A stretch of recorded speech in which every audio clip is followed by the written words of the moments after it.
So let's jump in here. So this is section 3 of SAT practice test number 3. And we're going to do this non-calculator math section, and no problem. A painter will paint n walls with the same size and shape in a building using a specific brand of paint. The painter's fee can be calculated by the expression NKLH, where n is the number of walls, k is a constant with units of dollars per square foot, L is the length of each wall in feet, and h is the height of each wall in feet. If the customer asked the painter to use a more expensive brand of paint, which of the factors in the expression would change? Okay. Is that LH? Yep. Okay.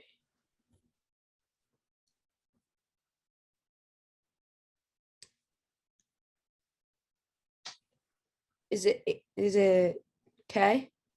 Yes. How do you know? Because that price would like fluctuate with how expensive the paint would be if it's price per Right. square foot. Yeah. So that's the only one that has dollars. Yeah.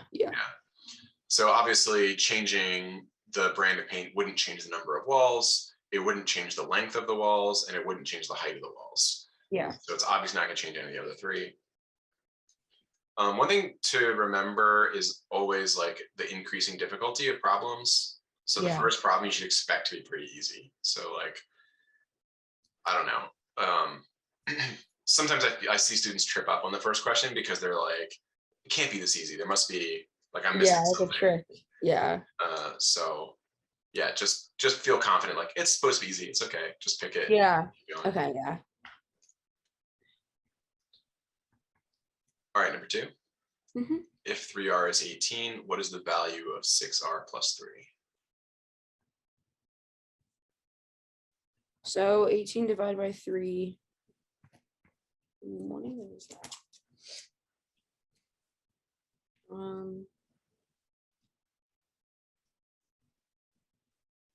Oh, 6. Okay, 6. So 6r would be 36 plus 3. Good. So be 39. Great. So you divide it by 3 to get 6, and then multiply by 6 to get 36. Added 3 to 39. Good. A shorter way to do these. So when you come across problems like this where it says, what's the value of this expression? Yeah. Almost always for these kinds of problems, you don't actually need to find r to answer the question. So it's usually faster to find some other way to get from the equation that you started with and sort of like transform it into that. Oh, so would you double? Yeah, so if you double both sides, then you get 6r is 36. Oh. And then add 3 to get 6r is 39. Yeah. Oh. Yeah, so it's usually a little bit fast. I mean, this one, it doesn't really matter. It's pretty close to the same. Yeah. But it can save you a little bit of time. And in harder problems, it can save you a lot of time to try to get to the expression directly instead of trying to get r first. Yeah. Just a little tip for you. Okay. Which of the following is equal to a to the 2/3 power for all values of a?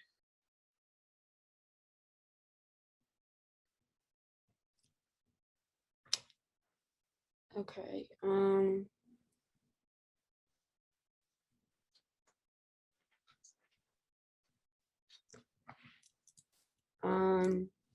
I don't really know how to solve this one, to be honest. So this is really just a question about, do you know what a to the 2/3 power means? Right? If you know what this means, this is actually a pretty easy problem. Okay, yeah. So if you don't know what it means, then it's kind of an impossible problem. There's sort of not really any way to solve it unless you know that. Fortunately, it's not. So we can rewrite this as a to the 1/3 squared, or a squared to the 1/3. Either way, it's the same thing. Does that help? Okay. Yes. Yeah, it actually does. So, oh wait, Is it C? So Wait, that's close. That's That a would, yeah.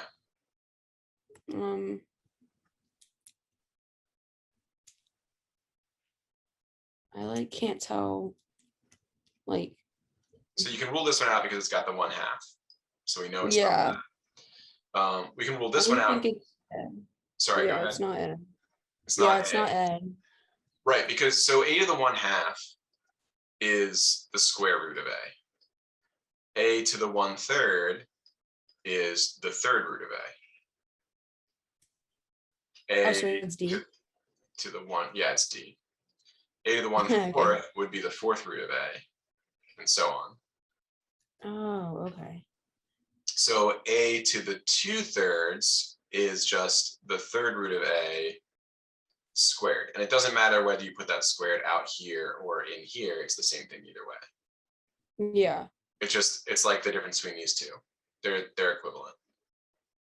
Yeah. Okay. Yeah, that makes sense. I'm always like bad with like square roots and stuff. Yeah. So let's think about, what if a was 8? What's 8 to the 2/3? So the cubed root of 8 is 2. So that means this is 2 squared. So it's 4.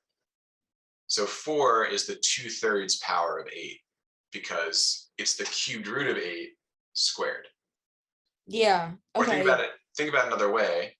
8 is 2 times 2 times 2. So the 1/3 power is 2, and the 2/3 power is 4. Oh, okay, that makes sense. Yeah. That kind of makes sense why it's a fraction, how that. Yeah. It's like, yeah, okay. Yeah. So if you took like the 3/3 power, then, I mean, obviously 3/3 is 1, but that would just be all 3 of the 2. So it would just be 8.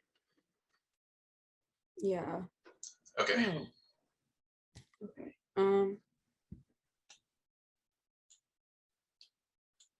The number of states that joined the United States between 1776 and 1849 is twice the number of states that joined between 1850 and 1900.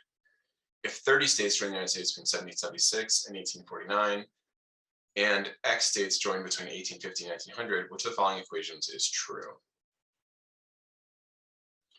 There's a lot of information there. Yeah. Any idea how to make sense of that? I'm kind of just thinking like, well, I know it's like 30 for 1776 to 1849, and then it's just double, right? Did it say that? Wait, I'm sorry, I didn't what are you saying? Like for the first section of years, it was only 30 states, right? And then it was. Yes. But it says the number of states that joined between 76 and 49 is twice the number that joined later. Oh, okay. So it's half of that. So 15 for the second, like, Right. years. Mm-hmm. Okay. So it would.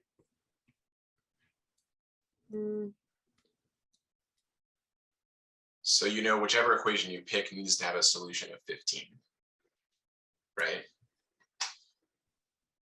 Yeah. Wait, but wouldn't it be B? Because 2 times 15 is 30. Yep. Yeah. Okay. Yeah. All right, you feel like you understand that one, or you want to go over that a little more? Yeah, that one was easy. Yeah, I like. Okay, great. Okay. Number 5. If 5 over x is 15 over x plus 20, what is the value of x over 5? Okay.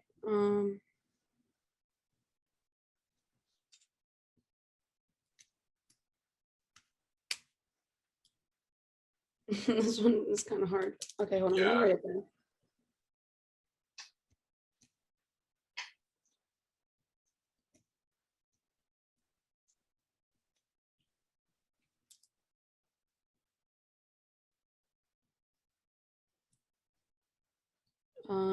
I kind of don't know how to like start solving this one. So you get a couple options. Basically, the thing I said last time, which is don't try to solve for x, is not good advice for this problem. So if we just take the reciprocal of both sides of the equation, you could write it as x over 5 equals x plus 20 over 15. Yeah. See what I did there? Yeah. So that is x over 5. That's what we're looking for. But unfortunately, that's not a very helpful expression. So we actually need to go ahead and solve it. So is it easier to solve from here now that we flipped it over? Maybe, yeah. So if we multiply by 15 on both sides, 15 is the lowest common multiple of 5 and 15. Yeah. You know what I mean by that? Yeah. So 15 is going to cancel here, and it's mostly going to cancel here as well and just leave a 3. Yeah. And so then we end up with 3x equals x plus 20, which is now way easier to deal with. Yeah. Okay. Yeah. So this step right here is called clearing denominators. Basically, you just find the lowest common multiple of those two denominators and just multiply it on both sides, and that will cancel your denominators with as little fuss as possible.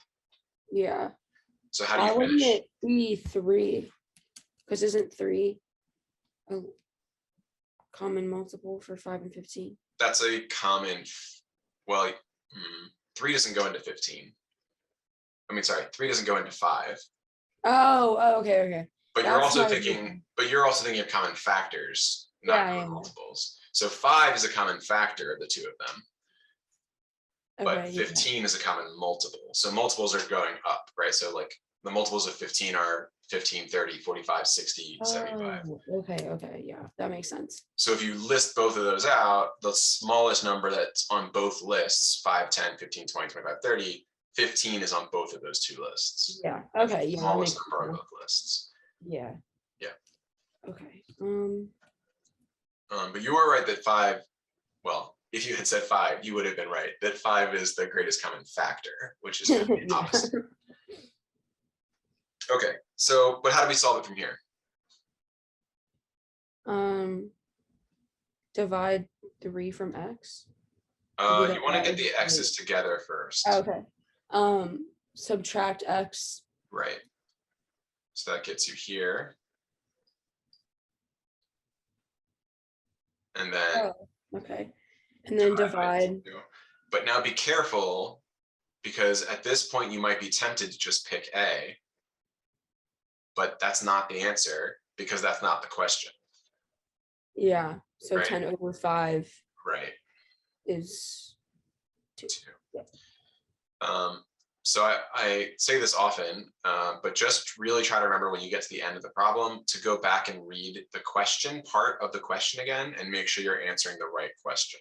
Yeah. Okay. It's very frustrating to get the right information and then pick the wrong answer because you picked the wrong question. So it's super easy to do, especially with problems like this is the exact setup where that is going to happen all the time. When you solve for x and then they're not asking for x. So just double check that. Get in the habit of like looking again before you circle. Yeah. Okay. All right, system of equations. If x, y is a solution to the system of equations above, what is the value of x minus y? Okay.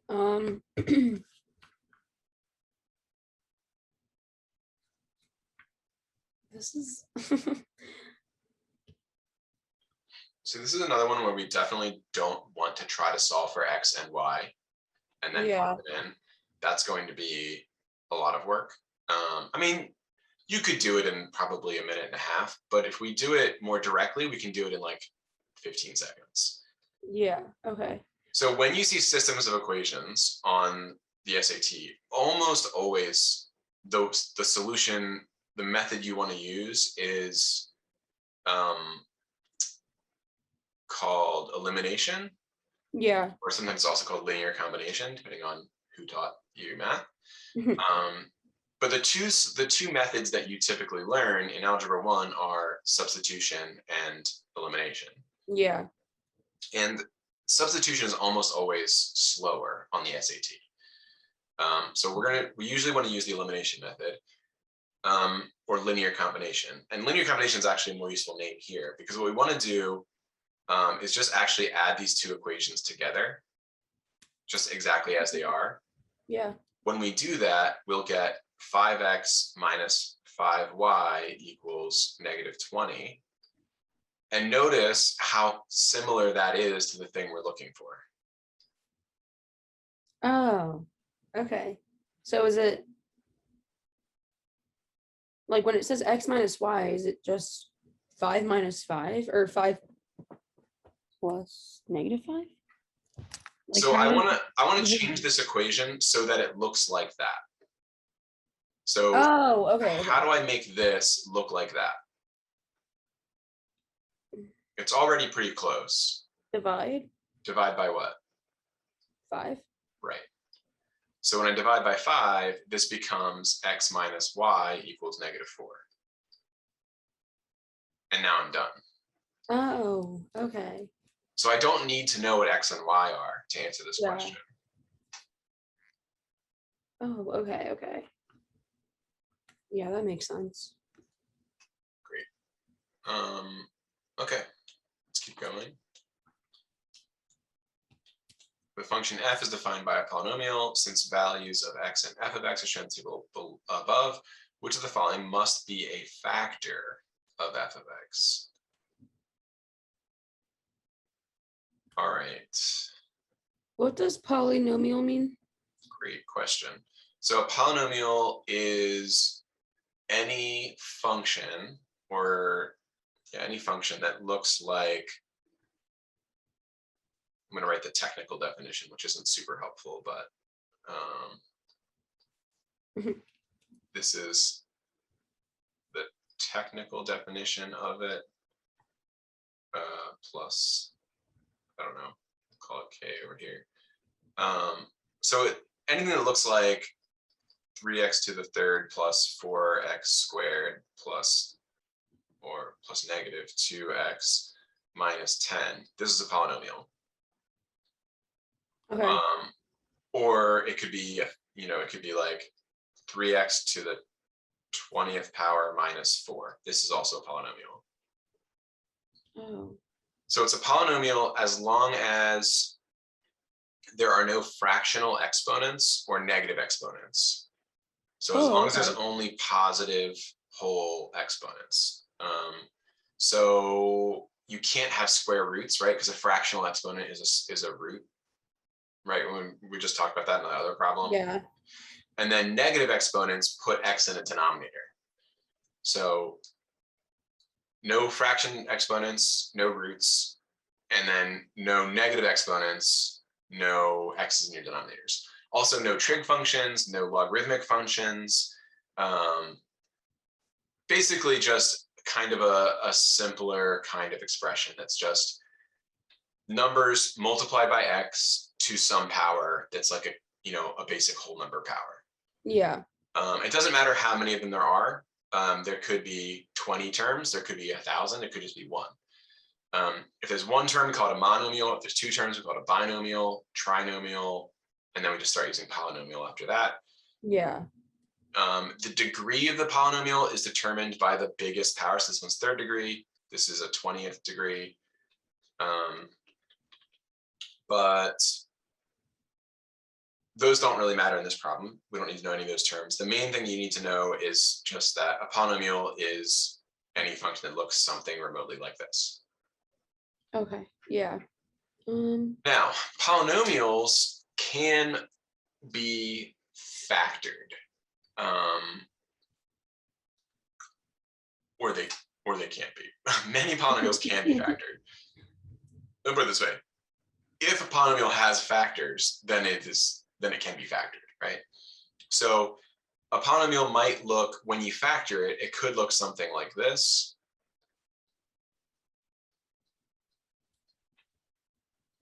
So this would be a factored form of a polynomial. And these are each called factors. Does that make sense why those are called factors? Yeah. Like what is a factor? So it, let's say 24 has 2, 2, 2, and 3. This is the prime factorization. So these are all factors of 24. But also like if we just made a list, 2, 4, 6, 8, 12, also 3, and 24, and 1, all of these are factors of 24. Yeah. Because they're numbers that can be multiplied into it. Okay, so these are factors of some other polynomial in the same way, that if you multiply these together, they work out to be what? Some big polynomial, 3x to the 5th plus, no, what? 3x to the 5th. I didn't say that. 3x to the 3rd plus, let's see, like 3x squared plus x squared plus 3x squared, it's like 7x squared, plus some other stuff, some other term that I'm not going to figure out right now. It's too much work. Plus negative 30 at the end. So this is the polynomial that this is like the standard form, and this is the factored form. Okay, so all of that is background information to answer this question. The important thing about factors of a polynomial is that factors of a polynomial tell you the zeros or the roots of that polynomial. Yeah, okay. The reason that is if we try to find when is this polynomial equal to 0, then that'd be the same thing as when this polynomial is equal to 0, right? And if you have numbers multiplied together and the result is 0, then you know that at least one of those numbers has to be 0. Yeah. Right? There's no way to multiply together non-zero numbers and get 0. Yeah. So the only solution here, we know that either A, B, or C has to be 0. That's called the zero product property. Yeah. And it's like why we like to factor polynomials so much, because when they're factored, you can tell the zeros really easily. Yeah. So let's look at this. That means that either one of these three things has to be 0. In order for this to be 0, x would have to be negative 3. In order for this to be 0, x would have to be negative 2/3. In order for this to be 0, x would have to be 5. You see what I'm getting at there? Yeah. So is it You seem D? a little hesitant. Oh, you said, which one did you say? I said D. It's actually C. Oh. I see where I'm confused. This example I wrote up here has nothing to do with this problem. Oh, okay. I just made this polynomial up. Okay, yeah. Yeah. That makes sense for that one. Right? How can I tell that it's C though? For this polynomial? Because 4 and 0. Yes. So because 4 is a 0, that means x minus 4 must be a factor. Yeah. Okay. Yeah, so that was a lot of background information, but really, if you already knew all that, then this is actually a pretty easy problem. Yeah. Right? If you know that factors are equivalent to zeros, then that would, as soon as you see that word factor, you could say, oh, okay, that means, it doesn't mean 0, but it tells you the 0. So factors tell you zeros. So you just look for the 0, that gives you the factor, and you're done. Oh, okay. Be careful that you don't get tripped up by this other thing here that you might think is a 0. That's not a 0, but when we say a 0, the polynomial, we mean the places when y is 0, the roots. Yeah. That is a y-intercept. That's when x is 0. Yeah. That's different. That's not related to the factors very closely. Yeah. Okay. So yeah, look for when the y is 0. Okay. Okay, how do you feel about that whole review we just Didn't make sense at first, but I understand it now. So does it seem familiar, at least like you've learned that before? Not really, honestly, but I feel like it kind of does like relate to some other things I might have learned because it does make sense. So yeah. Okay. Do you remember, I mean, this is totally tangential to this problem, but do you know how to factor? Do you remember that? I've done it before and I learned how to do it. I just haven't done it in so long. Should we take So, like, a little detour and talk about factoring for a minute? yeah, I think we should. Okay, so I'm gonna come up here where we've got a little space, and I'm just gonna give you an example. So let's look at a pretty simple pair of binomials multiplied together. So let's say x plus 3 and x plus 5. Okay, so factoring is the opposite of multiplying, right? Yeah. Like 21 is 7 times 3 because 3 times 7 is 21. Yeah. Okay, so so if we want to learn about factoring, it makes sense to start by learning about multiplying. So let's review multiplying real quick, and then we'll go to factoring. So this is two binomials being multiplied together. When you multiply them together, how do you do that? How do you carry out this multiplication? Do you remember how to do it? Is it like you, I don't know. Wait, don't you like put the thing on, like, you put the thing in front of the x and then you like to make it 0? Is that the same thing you did in the last problem? No. Oh, So that's a okay. different process. That's for finding zeros, Oh, okay. which is usually why we factor. But right now I'm working on how we factor rather than why. Okay. So let me give you a slightly simpler example first. So what happens when I multiply x times x plus 2 over here? Can you see what I'm writing? Yeah. It'll be x to the second plus 2x Good. How did you do that? distributed. Good. You distributed the x times both parts. Yeah. So over here, we're going to do the same thing. We're going to distribute. Oh, yeah, I know. Yeah, I know how to do this actually. Okay, talk me through it. You do x to the second and then 5x, right? Okay, so you're doing x times x and Yeah. x times 5. Good. So that's x squared plus 5x. And then 3x plus 15. Good. So then you do the 3 times x and 3 times 5. Yeah. So all we're doing there is distributing both parts of the first binomial to both parts of the second binomial. Yeah.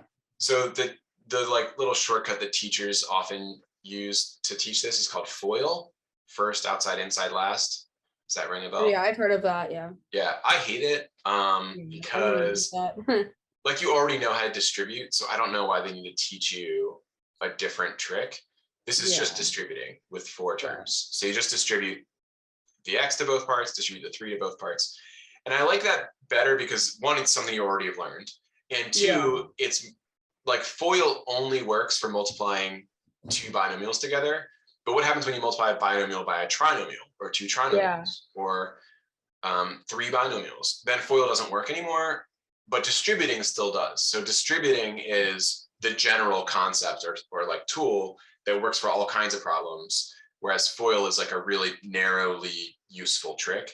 So I don't like that teachers teach those kinds of little tricks.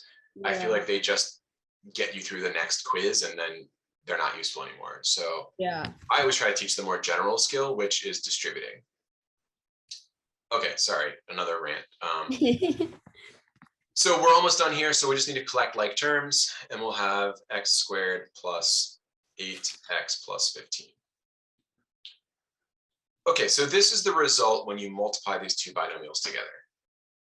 Now let's conceive of a different problem where instead of being asked to multiply these 2 things together, what if instead we were asked to factor this trinomial?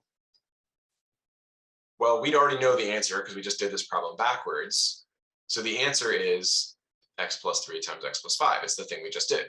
Yeah. But how would you get there? So let's think through how we got, where did this the x squared plus 8x plus 15, where did it come from? So there's 3 terms. The x squared just came from x times x.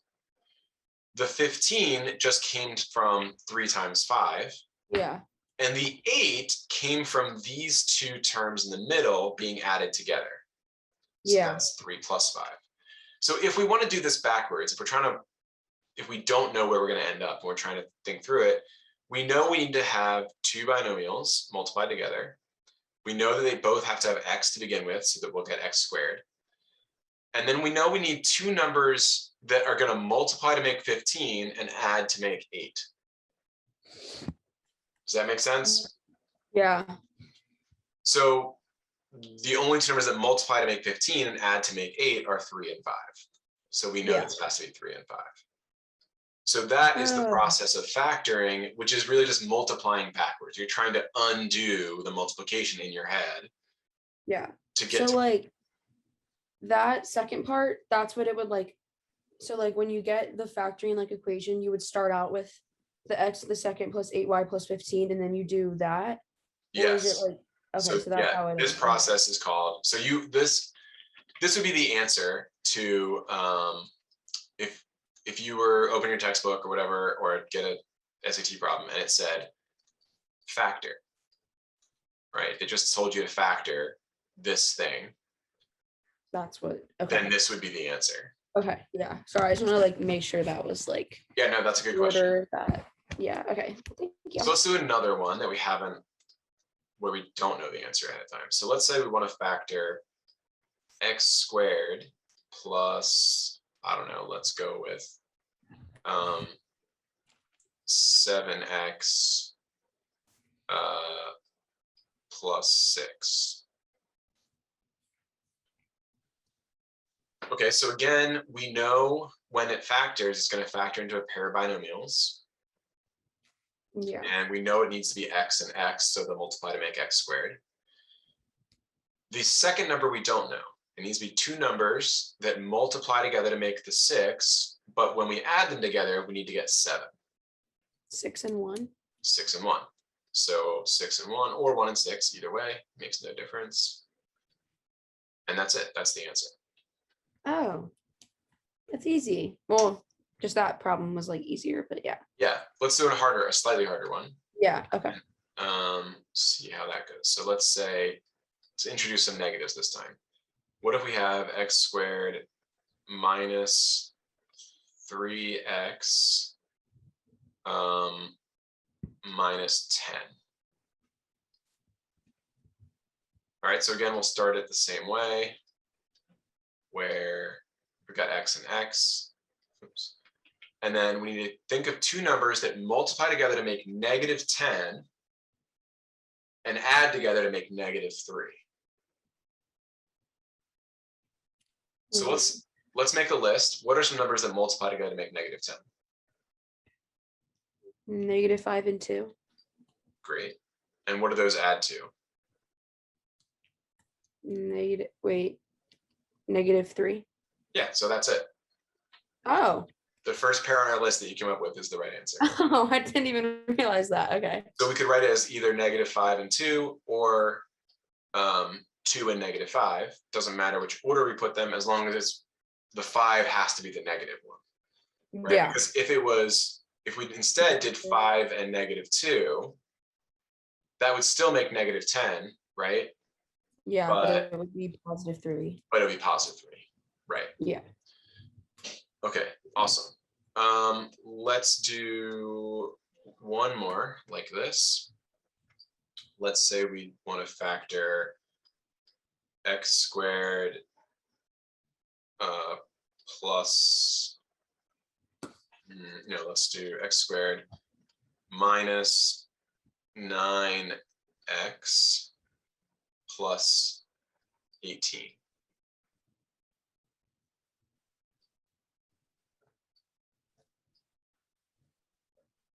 All right, so we'd start the same way, pair of binomials, x and x, to make x squared.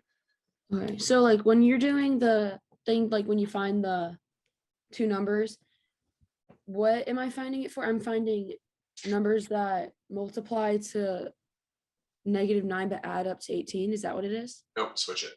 Switch it? Okay. So multiply to 18 and add to negative 9. Okay. Right. And the reason is, so think about why it works that way, because I think this will help you remember it. I always think it's easier to remember things if you understand why they are the way they are. Yeah. So think about if we multiply these together, like if we do the distributing property, we would get x squared plus 2x minus 5x. And that's where your negative 3 comes from. And then you would do -5 times 2, and that's where your -10 comes from. Yeah. Okay. Right. Yeah. So it's the multiplying of these two together that makes that last term. Yeah. Okay. So is it just like I'm thinking like 9 and 2, but I don't even think that would work. Good. So let's make a list of factors of 18. So one possibility is 9 and 2. I'm going to write it as 2 and 9. But that does not add together to make -9. Yeah. So give me some other options. 6 and 3. Okay. Oh, is that it? So what happens when you add together 3 and 6, or 6 and 3? You get 9. You get 9, but that's not what we're looking No. for. We're looking for Yeah. -9. So we're maybe close. Yeah. How could we get two numbers that multiply to make a positive but add together to make a negative? You make them both a negative? That's it. Okay. So if they were both negative, -3 and -6, they still multiply to +18, but now they add to -9. Yeah. Oh, okay. Yeah. So -3 and -6. Okay, so you see how these can get a little tricky. Yeah. When you introduce negatives in the mix, then you have to think a little harder. Yeah. They would also get harder. So you've noticed the way I've started all of these is by saying it's just x and x to start with. Yeah. Is that always how it will be or no? So that's always what it is if this is just x squared. Yeah. But what if it's not? What if it's like, this is actually a significant step. This makes it way harder. But what if it's 2x squared? Oh, these are harder to make in my head too.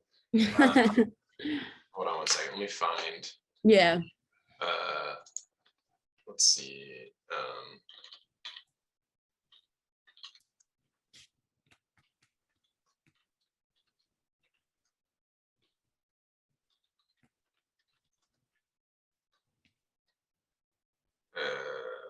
This probably will work.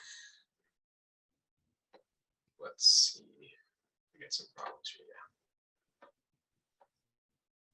Okay, so let's finish this. So 2x squared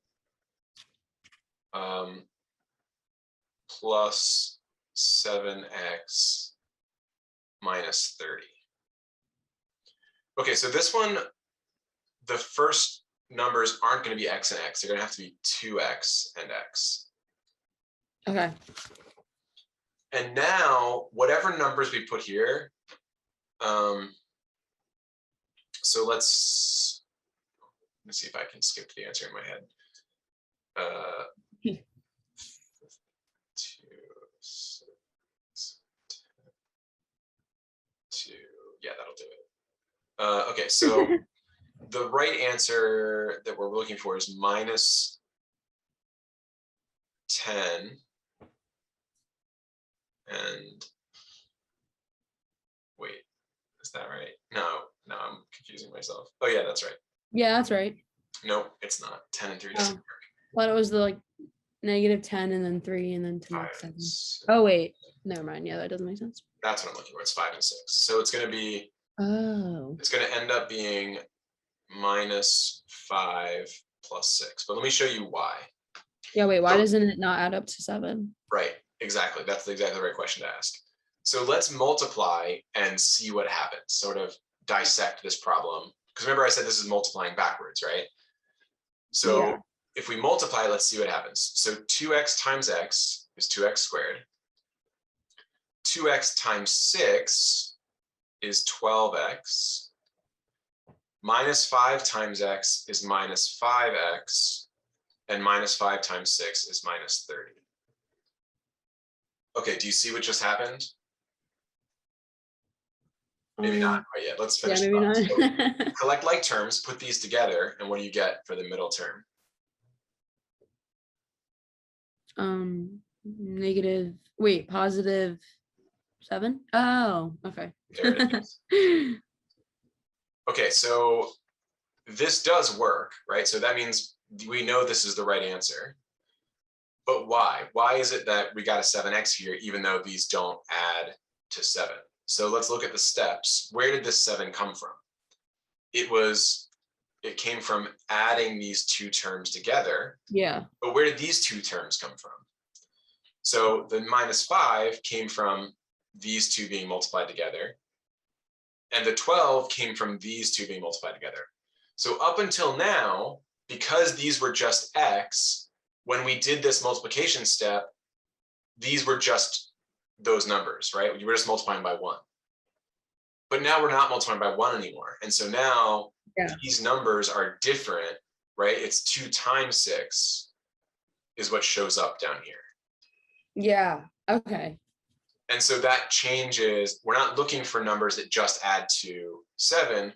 We're looking for numbers that will add to 7 after they get multiplied by 2. So that's a really hard way to think through a problem. There actually is a step-by-step we can do that will take out sort of that guesswork and backwards thinking. And it's my preferred way to solve these problems. It's called factoring by grouping. Does that sound familiar at all? Yeah.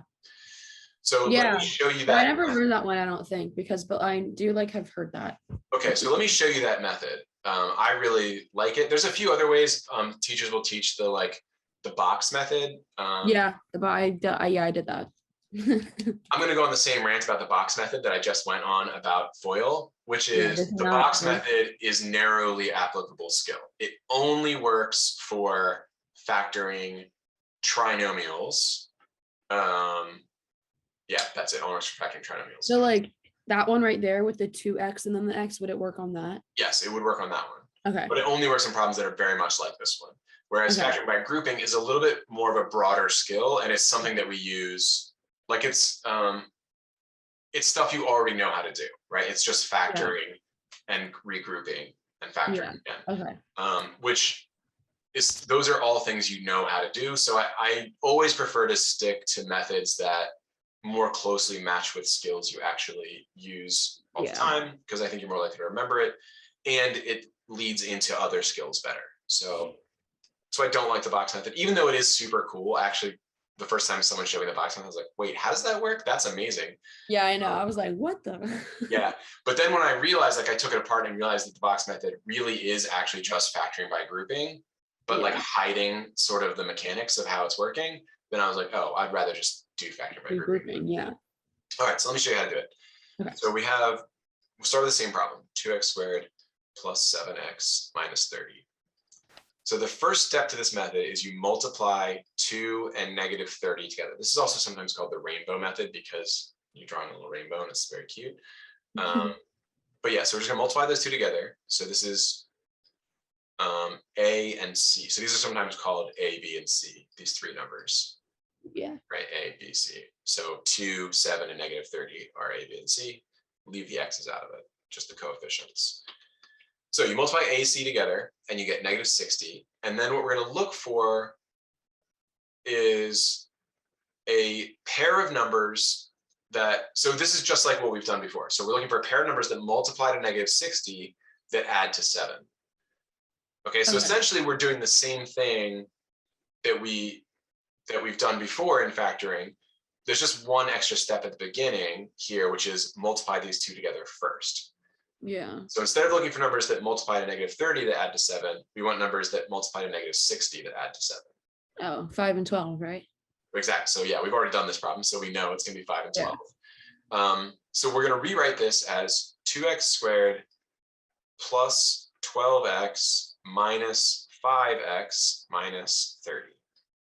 Okay, it doesn't actually matter what order you put these. I could switch the negative 5 and 12 and they'd be fine. I just think this is going to get kind of explained better. One thing I like to do is instead of writing minus 5, I'm actually going to write plus negative 5. It's just going to work out better, and you'll see why in a second. Okay. But notice what I've done here. All I did, I kept the 30 the same. I kept the 2 the same. All I did was rewrite 7 as 12 minus 5. Yeah. Right? 12. So this is exactly the same as where we started. I haven't actually changed anything yet. I just broke up that 7 in kind of a weird, specific way. Yeah. But that is still 7, right?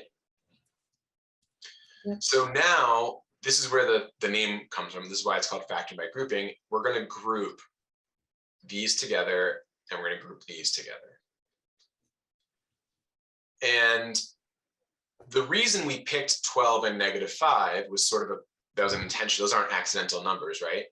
You pick them in a way that's going to make these factor well. So we're going to take out the greatest common factor of 2x and 12x. So 2 goes into both of those, right? But so does x. So we're going to factor out 2x, and that leaves x plus 6 behind. Okay, does that make sense? Yeah, actually does make sense. It's a lot What's easier than I thought. What about the other numbers here? What happens when we factor out? What's the greatest number we can factor out of these two? The greatest common factor. Is it 5? Close. 5 I'm actually gonna use or -5. -5? Yeah, that's one. So that also leaves behind x plus 6. Now, if you've done it right, this will always happen. This is not a coincidence. You'll always get the same binomial once you pull out the GCFs. Yeah. Okay, now here's where the magic happens is because those are the same, we can now factor that out. So we're going to factor out x plus 6 out of this whole thing. Oh, okay. So if you pull out x plus 6, okay, so we're pulling this out.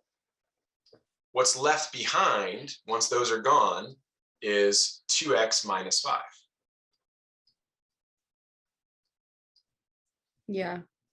So that's the same answer that we had over here, x plus 6 and 2x minus 5. Yeah. So this takes the guesswork out of that.